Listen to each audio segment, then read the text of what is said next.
Hahaha. Kamu mau potong uang belanja? Gak salah, Mas.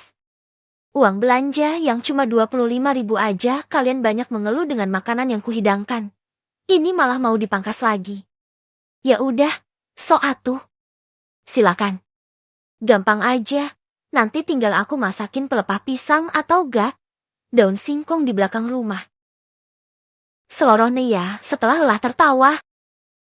Adi pun jadi garuk-garuk upil dibuatnya. Sial. Rupanya ancamannya sama sekali tak berlaku untuk Nea. Huf, pokoknya Mas tidak suka dengan kelakuan kamu saat acara tadi, Nea. Kamu tak hanya permalukan aku dan Sinta, kamu juga permalukan ibu di depan teman-temannya. Sarkas Adi kembali meluapkan amarahnya. Lah, salah lagi aku. Padahal aku hanya membela diri. Kerutu, Nea. Kamu aku hukum. Tidur di luar sana. Bentak Nea. Enak aja. Gak mau. Tolak Nea membantah. Keluar. Atau ku seret kamu keluar. Ancam Adi sok garang. Sementara Nea malah berkacak pinggang. Tak maulah dia mengalah dengan yang bukan kesalahannya. Salah sendiri Adi pulang bawa selingkuhan. Jadi jangan salahkan Nea juga dong. Kalau membalas dengan cara yang ekstrim. Berani kamu seret aku, Mas? Akan aku laporkan kamu ke pihak berwajib atas pasal KDRT. Gertak Nea dengan mata melotot. Kini Adi yang melotot matanya. Sialan. Mengapa istrinya ini semakin berani saja? Kamu ngancam aku. Pekik Adi syok. Ya, kenapa tidak? Udah sana. Mending kamu yang keluar dari kamar. Aku gak mau ya tidur sama suami pengkhianat sama kamu. Sini ya malah balik ngusir. Kamu nuduh aku pengkhianat. Adi semakin syok saja. Lah iya. Buktinya tadi kamu pulang bawa cewek garangan. Jawab Nea ceplas-ceplos. Kami hanya teman kerja Nea. Tidak ada mas selingkuh dengannya. Kamu jangan asal menuduh. Kalau soal bohong-membohong Adi memang jagonya. Sebisa mungkin ia mengelak tuduhan dari istrinya. Yang entah mengapa 100% benar. Astaga. Adi semakin dibuat ketar-ketir saja. Bagaimana bisa istrinya ini segercep itu? Menuduh tanpa berpikir panjang. Alah, gak percaya aku. Awas aja ya kalau kamu sampai udah tidur sama tuh cewek garangan. Akan ku potong sosismu yang meleho itu. Ucap Nea penuh ancaman. Untuk kali ini, wajah Nea cukup menyeramkan karena Nea menggunakan emosinya. Emosi jiwa dan raga saat Nea membayangkan suaminya sudah main celup-celupan dengan tuh cewek garangan. Apalagi kalau sampai rumah beralih mencelupinya. Seketika Nea pun merasa jijik luar biasa. Astaga, aku gak belum sampai berbuat sejauh itu Nea. Jawab Adi kembali syok. Yang tanpa sadar mengakui hubungannya dengan Sinta. Belum. Kening Nea mengerit dalam. Si Adi jadi gelagapan. Ia baru sadar telah salah bicara. Bukan. Maksud Mas tidak selingkuh dan Mas juga tidak sebejat itu melakukan zina. Elak Adi langsung. Ya udah. Sana keluar. Aku mau tidur. Ngantuk. Nea pun langsung mendorong tubuh tinggi kurus suaminya itu sampai benar-benar keluar. Plem. Pintu langsung Nea tutup dan dikunci dari dalam. Loh Ney, kok Mas beneran diusir? Buka dong. Brak. Brak. Brak. Teriak Adi sembari menggedor-gedor pintu kamar. Nea bodoh amat. Ia pun membaringkan tubuhnya di kasur kemudian mulai memejamkan mata.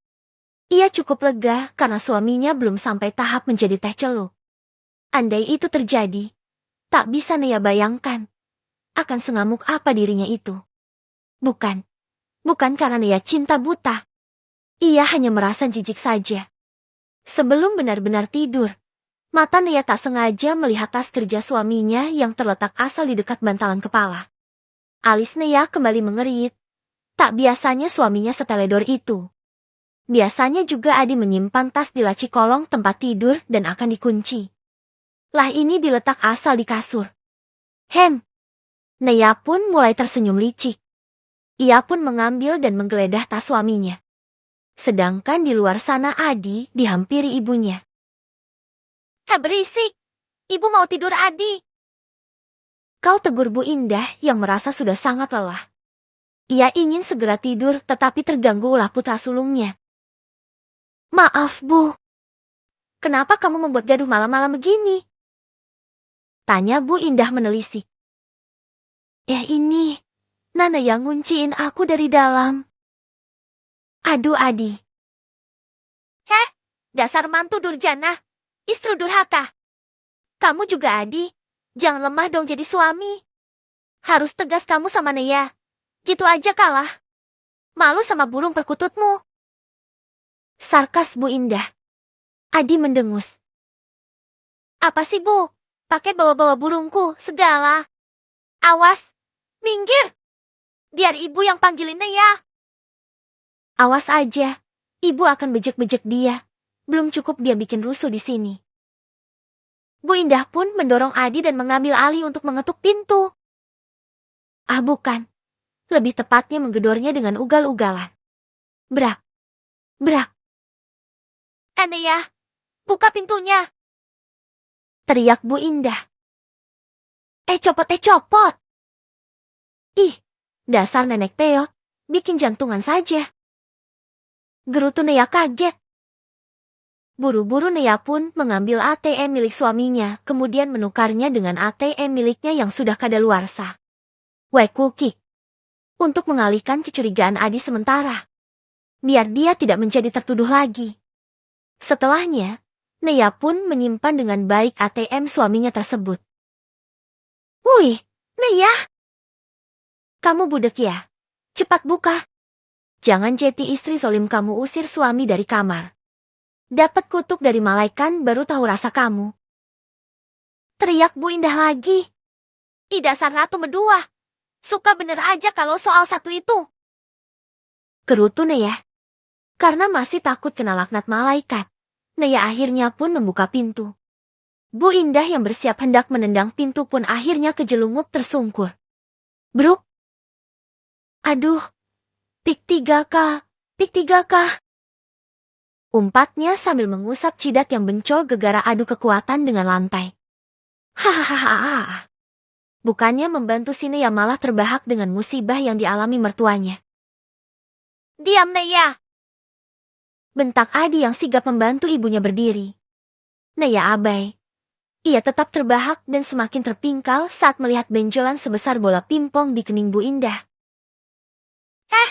Dasar mantu biadab. Kamu pasti sengajakan buka pintu tiba-tiba dan membuat ibu kejelungup. Pekik Bu Indah sembari meringis menahan sakit. Ya maaf Bu. Aku gak sengaja kok. Itu jidat ibu lucu banget. Udah ngalahin jenongnya ikan lohan. Ucap Naya masih terpingkal-pingkal. Perutnya sampai sakit dibuatnya. Aduh, mimpi apa aku punya mantu sableng sepertimu? Keluh Bu Indah. Bu Indah yang tadinya mau ngomel pun akhirnya dibawa keluar Adi untuk diobati. Di, harusnya kamu tuh dengerin saran ibu dulu untuk tidak menikahi Naya. Lihat, istrimu sudah sangat keterlaluan. Adi diam saja mendengar keluhan. Dalam hati, ia mulai terpengaruh dengan ucapan ibunya. Kamu sungguh keterlaluan, Naya. Marah Adi tiba-tiba. Ibunya sudah kembali ke kamar setelah ia olesi minyak teflon. Apalagi sih, Mas? Kok aku lagi yang disalahin? Orang kalian yang dari tadi gedor-gedor pintu minta dibuka. Setelah aku buka, aku lagi yang salah. Apa sih maumu? Sekarang udah aku izinin untuk tidur di kamar. Gak usah banyak cincong lagi.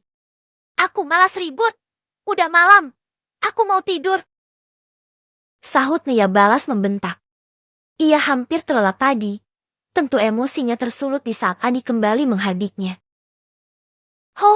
Kamu semakin pembangkang dan tak tahu aturan Naya. Nyesel aku nikahin kamu. Kata Adi kemudian tidur membelakangi Nea. Sakit? Tentu sajalah. Tapi Nea lebih mengabaikan ucapan Adi tersebut. Aku lebih nyesel lagi menikah denganmu, Mas. Ternyata hanya penderitaan yang kau berikan pada aku. Belum lagi kamu yang udah mulai bermain api. Awas aja, akan ku balas semua kesakitanku. Batin Nea kemudian juga tidur membelakangi Adi.